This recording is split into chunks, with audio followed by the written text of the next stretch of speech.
Hello everybody, my name is Carrow Brown. I am a fantasy author. I also write romance under the name of Faye Black, and I wanted to talk to you about the current state of publishing right now. I got a bee in my bonnet this week, and the more I tried to move on from it, the more that bee was like buzzing inside my head, and so I figured I would make a video, have a discussion with you guys, and we can kind of talk about the current state of publishing right now.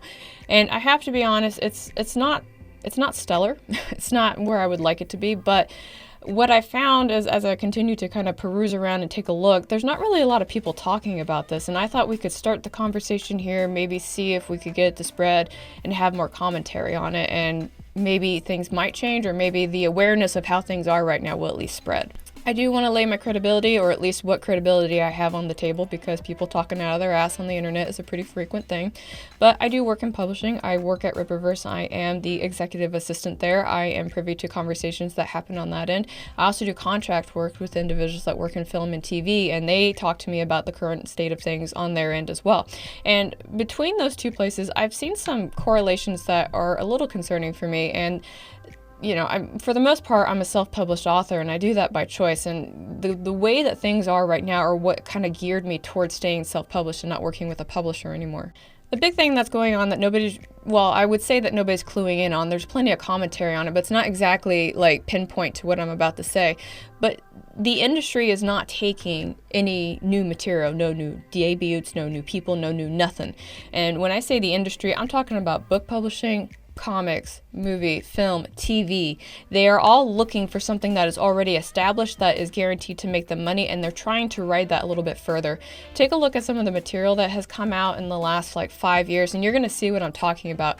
You know, live remakes of old animated films, backdating into the history of stories of movies that have done really well. And this is a big change for publishing, because in publishing, the big thing was that you were a debut author, right? Like, you were a new person, new people smell, new story, new whatever, and publishers were looking for those individuals to bring in. They were looking for fresh blood. They were looking for young people, and that's not the case anymore. In fact, if you do not have an established sales history of a certain amount, I can't remember, it differs from house to house. If you don't have that established sales history, they're not interested in taking you, which doesn't really make a lot of sense if you're a new author, because why are you going to have an established sales history if nobody's heard of you before, right? Same thing applies for movie, TV, and everything else, which means that you already need to be an independent creator that people like and people, congregate to before these big places will come to you and say, hey, we see that you're doing well. Would you like to play in our playpen? And that also doesn't make a lot of sense to me, because they usually take a cut of your profits. So if you're already successful, and these places come to you because you're successful, that's kind of cool.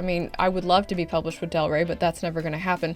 But they're also going to be taking a cut of my profits, and are they going to help me with marketing at all? Probably not. And that's one of the things that kind of irks me a little bit about as an independent author, and I see this across the board. If you are a successful independent author, people are going to want to come and take a piece of your pie, right? And then they're going to take a piece of your pie, but they're still going to ask you to do a lot of the outbound marketing that you're already doing, and their help is not going to be very much. And what kind of continues to irk me about this is the royalties for books have gone down. And if you're not aware of why they've gone down, I'm going to blame Amazon. So I'm going to give you guys a Cliff Note version of the Amazon Kindle program and how it kind of evolved over time. And I'm really summarizing this, so if I miss some details, feel free to fill them in the comment section down below. But when the Amazon Kindle program initially came out, there was a whole bunch of self-published authors that were publishing on there, and they were actually doing really well. So well that I knew a couple of people at the time that quit their day job because they were making almost twice as much with the Amazon Kindle than they were at their day job. And that was doing really well. It was really hopeful, and I read some of the stories that were coming out. They were good. 2009, the Big Six, now the Big Four, if I'm correct at this time, cut a deal with Amazon saying, hey, we need our books, our traditionally published books, to show up in the search result before these self-published people.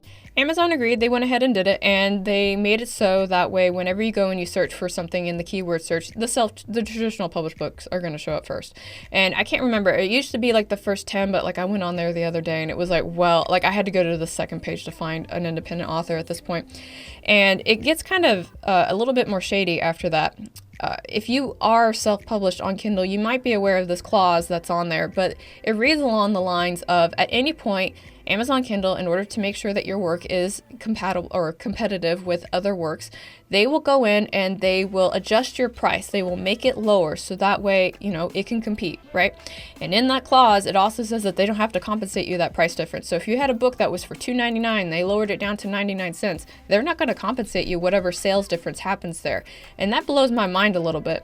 And the thing that continues to blow my mind with that is Amazon does that, and then they go to the traditional publishers and say, oh, well, these independent people are still doing well because their prices are lower. You should lower your prices as well, right? And so the ripple effect that happens with that are author advances. Some authors live off of their author advance, and in order... And the thing with author advance is that a lot of people don't, kind of grasp at this current point in time. And this can change at any point. Like, this video is being done in November 2022, and it could be dated as far as tomorrow, depending on how the industry decides to move forward. But the thing is that if you are a traditional author and you do not make your advance, aka you do not make back the money that the publisher gave you for the book that you signed up with, your chances of continuing publishing with them is going to be a little lower, and they will probably not give you an advance for the next one if you have a series book. In some cases, I heard that they completely canned the following books because it just wasn't making enough revenue for them, and that's how the industry is right now. And the situation continues to escalate from there, because I'm talking about something that happened way back in like 2009, and it has not honestly improved since then. One of the things that has also come into play is identity politics. Now, I know I said the two no words here on YouTube, but hear me out, and I'm going to tell you why it's a problem. Identity politics and representation became a thing within the publishing community, and honestly, rightfully so. There were definitely some shady shit that was going on where a lot of us were like, what are you doing? Like, how can you extort these people and then raise these people up? Like, one guy had his book sell for he got an advance of $1 million, and it was for divorced women's fiction or something like that. It was completely obscure and very strange, and it raised a lot of questions because everybody was looking at the quality of the book, the nature of the book, then they were looking at the author, and then this ended up raising a lot of questions about author advances and who was getting how much and why publishers were doing things that way. And so the shift of the publishing houses was so quick at that point, it almost gave me whiplash. People were pretending to be somebody else. I know that sounds kind of strange, but on top of writing fiction or whatever kind of fiction folks were writing, they were also pretending to be somebody else. I'm going to link an article down below of one very fine example of I think it's a Spanish author, Spanish mystery crime author. And what happened with that is that she was invited to come to this conference and win an award because her stories were so good. And everybody found it very inspiring because she was a single mom working as a professor and writing her books at night after taking care of her children. And they're like, yes, we would like to lift this person up. And so when they called her name at the conference, 3 white guys went up and accepted the award. And that's not the first time. People pretending to be somebody else on the internet is not a new concept. It's just the fact that now we're at a point where authors are pretending to be whatever the flavor of the month is in order to get their books sold. That's something special, and I don't see that going away anytime soon. And that leads me into wanting to talk about kind of some of my predictions about what's going to happen with publishing or what's going to happen with written works going forward. And some of it is good and some of it is bad. And I've got a couple concerns and maybe things that we can discuss. I definitely would love to hear your guys' opinion on this now that I've done with the historical talk of the state of things. So the first thing is going to be author branding is going to come first for a little hot minute. Who you are, what you represent, what your values are, and things like that. People are going to be focusing more on that than what it is that you're actually producing right now. And what I would say in regards to that is if you are in whatever your personal logline is, you might as well just go ahead and embrace it and be unapologetic for it. And the reason I say that is because if we're going to be focusing more on the author than the written works, then you might as well be your authentic self, because you want to, you're going to want to have people that are going to like you as a person, and you're not going to want to sit there and cater to everybody and make everybody happy. The golden rule is that if you try to make everybody happy, nobody is happy. So you might as well just be who you are, and if people don't like you, guess what? They can go somewhere else. Author revenue in general across the board is going to go down unless you are a high output content maker. The works that are currently doing really well right now and continue to make more revenue are the ones that are coming out on almost a weekly basis right now, which kind of hurts me to say that. Back in my day, Stephen King came out with 2 books a year and everybody was like, whoa, this guy's a machine. There are people who are coming out with full out publish edible novels within a quarterly basis. The people who are doing really well on Kindle right now are pushing out short stories on a weekly or multiple times per week basis, and they have it at a really low threshold to enter at that point. Sometimes it's, it's the KUP, or other times it's going to be a 99-cent deal, or they'll put it like all together in a box. Vellum is doing really well right now, which means that they're selling the works in a saga, and that's kind of cool. I don't really know too much about that right now, although that is on my checklist of things to research and see if it's something that's worthwhile. But I have also seen a lot of authors do it, and they're making a lot of money off of that too. My other prediction is that there is going to be a subtle push, and this might take like five years to do, but there's going to be a subtle push of people trying to make money in their own ecosystems. And what I mean by that is that people are going to be finding ways to publish their work in their own realm of control, aka not doing it through a publisher, doing it through Kindle. It's kind of like you go to their website, you buy the product from there, and it's delivered to you. And the reason I'm saying that is because there's been a lot of controversy in regards to where people can post things and if it can stay up. One of the more recent examples that I can pull from is actually from the comic publishing industry. And what's happening there is that comic creators are putting works up on, places like Indiegogo and Kickstarter and all that. And they're putting it up on there, and it's getting either blacklisted or it's getting just flat out taken down. And the reason it does that goes back to my earlier statement about identity politics. Who are you? What do you represent? And all of that. And some people with like these major platforms, if they don't like you or like what you represent, they take your work down. Hello everybody, this is Editing Carrow, and on the topic of ecosystems and wanting to keep things within our realm of control, between the time that I recorded this video and the time that I'm editing it, there's another situation that occurred that I wanted to use as an example. On Webtoons, which is an online platform to post webcomics that are cell phone friendly, there is a comic on there that is called Let's Play. It is one of the keystone comics that was basically one of the things that built up that entire platform. It was showcased for a very long time, and within the last year, it's pretty much gotten blacklisted. It's behind age walls and all this other stuff, even though that they promote other comics that have like more racy and adult situation themes that are going on in it. And I really feel for this creator because she's really been trying to cross all her T's and dot all of her I's and do everything that it is to keep Webtoons happy so that way her content can continue to thrive. But they continue to limit her exposure and make it harder for people to find her. At this point, you have to go looking for the comic, which doesn't, again, make a lot of sense to me because her comic is one of the reasons why that platform became so popular, and she has reached the point where she's just taking it off and she's going to go host it somewhere else. I am admittedly a fan of the comic, and I'm very irate on her behalf, and it really upsets me that she was, I don't want to use the word bully because I don't think that's the right word, but I think that this situation involving her and this comic was handled extremely poorly. The communication was probably not at the level that it needed to be, and I feel like strangling a story the way that she's probably had to tell it is gotta be terrible. I would not want to go through that. So she's doing what's right for her story and herself, and she's taking off the platform and looking at other options. And if she sees this, I really hope that you find a place that lets you thrive the most, and I will definitely be supporting that comic no matter what, because that's fucking bullshit.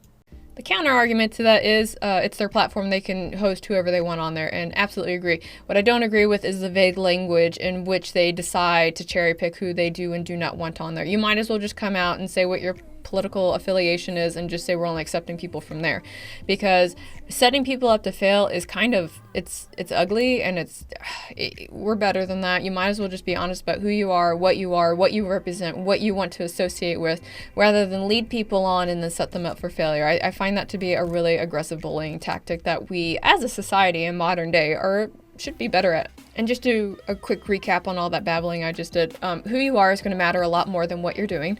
Where you are going is going to impact how well that you do, and because of that and all of the barriers that are coming up in these places that were supposed to be friendly to us, more people are going to be pushing away from those ecosystems and creating our own so we can sell our own product. And of course what that's going to lead is, guess what? Less money for the industry, which to me means that they're going to stranglehold things a little bit more. They're not going to change how they are right now, and they're going to keep pushing more people to take the risks and to do all these things themselves before they'll consider adding them to the cool club, right? But at this point, I don't even know if it's a cool club. It looks like a dying dinosaur that's just kind of trying to eat somebody else's grass. But I don't see it actually changing at this point. Not right now. They're going to keep trugging on because they have the pockets enough to keep doing it until they've reached a point where it's like, okay, maybe we do need to change, or maybe this needs to shift or something. And by then, I believe, in my humble opinion, that the trust between us and these industries is going to be broken so much to the point that we're really not going to want to associate with them. Now, from that, there will probably be newer houses. There will be other places, film studios, comic studios, other book publishers. They'll rise up, and they'll be kind of like that change that we're hoping for, and we'll have a lot of hope in them and stuff like that. And if they get bought out, then they're going to fall into this exact same pattern of like, we need to work on profit over content and all that other stuff. You can take a look at a couple of places that came up in like the last 20 years that went out to make the change. They did make a change, and now they've kind of fallen right back into like where we are right now. And if you are somebody who is really like deep into this industry and you have different intel than I have, please feel free to comment or make your own video, or helps us set some stuff straight, because I can already tell you can go look at the income of the last 10 years of like script writers, authors, and stuff like that, and you see that trend is there. I'm not making this shit up. It's on the Bureau of Statistics, guys. Like script writers themselves have lost 30% of revenue because they're not making content that's based off of what's already out there. The newer content isn't being accepted. They only want the guaranteed sales right now because they're trying to stay afloat. And don't get me wrong, I would absolutely love to be wrong about all this. In fact, in 5 years, I'd love to look back on this video and be like, oh, I was just doom and gloom. Everything's okay right now. I don't know why I'm going to sound that old, but I won't. And I like, the only reason I'm having this discussion with you guys right now is because, again, I don't see a lot of people having this discussion. I don't see them sharing these thoughts. I don't see them looking at it with this lens. They're all looking at it with the one day or the future. They're not seeing how things are right now. They're just kind of got those rose-tinted glasses and thinking about how it could be, not considering the way it is right now. And it really, like, and again, this is the bee in the bonnet, the thing that really bothers me, right? The part where we as creatives go and we take all the risks, right? Like we pay for all the upfront costs. We put 3 to 5 years into making something for it to be successful before somebody will approach us and say, well, I guess you're cool enough to be with us. Let's sign you on. And I'm not even joking about that. There is literally a publisher whose name I will unsay for right now, who is going to people who have a solid following, or they've made a really good product that's being well received, and it's like, oh, hey, we see that you have this thing, let's sign you on. And in some cases, because people are, they're hungry, they want to be with a publisher, they want to be represented by a publisher, and they want to do well with that publisher, they'll say yes because that's the dream, right? Not knowing that they're talking to a fucking predator looking to take their shit. In some cases, I've heard that some of the responses to these offers was met with the appropriate verbiage along the lines of go fuck yourself, because that's really how it needs to be.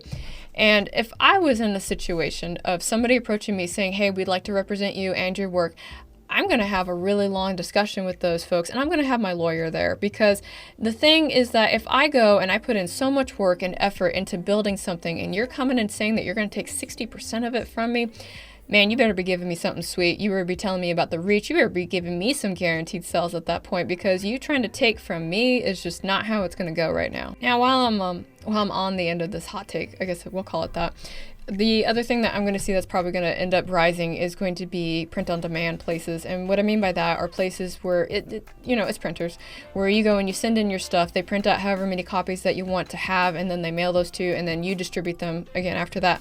And I'm saying that because earlier I was talking about how we're going to try and maybe possibly keep stuff in our own ecosystem right now. And in order to do that, we have to have things that are printed. And I don't know about you guys, but I don't have, a major book printer here in my house. So I would be at the mercy of wherever I could find one. Currently my work's on Amazon, and they have their own print-on-demand service, and when you order a book from there, they print it and they ship it to you. And that's kind of my take on the current state of publishing, what it looks like, where I think it's going to go. And it honestly blows, because we're at a point right now where in order for us to be successful, we have to be content producing machines. We have to be pushing stuff out all the time. And not everybody is going to be able to do that. And if you guys are not familiar with it, there's a book called Positioning. It's a keystone book in marketing, and it really talks about how to get heard in a noisy world.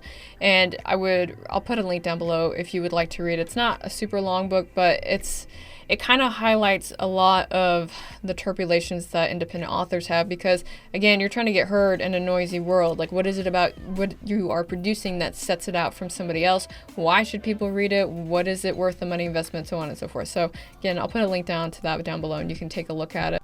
But those are my takes. Those are my thoughts. I would love to hear from you guys. If you have a different experience, please share it down below. Again, you guys are kind of talking to somebody who is a self-published author, did so by choice at this point. And I do work in publishing. And again, I do contract work with people in film and TV. So, but those are just kind of the things that I'm hearing from my end. Maybe somebody on a different spectrum will have a different take on it, or maybe they'll like to share some information or some observations. Please feel free to do so. You can do it in the comments section if you don't want your name associated with it. I got DMs, you can tell me, and maybe I'll share that in a way for you to get that out there if you've got some kind of info that you think is worth sharing but you don't want to get in trouble for it. Trust me, I get it. I know how it goes. That's my thoughts. Those are my feelings on this topic. I would love to hear yours. Please feel free to leave that down below. Speaking of down below, self-promo time. I've got books and stuff, a few pre-orders that are coming out, and my big experiment of, since we talked about content pushing, my big experiment with pushing one short story a week is about to start in December. If you would like to peruse some of those titles, feel free to do so. I would be very honored by the consideration, absolutely thrilled if you did a pre-order, even more outstanding if you got it, you liked it, and you left a review. One of the big things that folks don't always talk about is that books are made or crashed on reviews. So if you like something, leave it a star, leave it a comment, or if you don't like it, do that too. Sometimes the stuff that you don't like is something that somebody else likes, and that will let them know if it's worth their time or not. So that is going to be me. Again, I'm looking forward to hearing your thoughts and feelings on this topic as well, and I'm going to go ahead and sign off, and I will talk to y'all again real soon. Bye.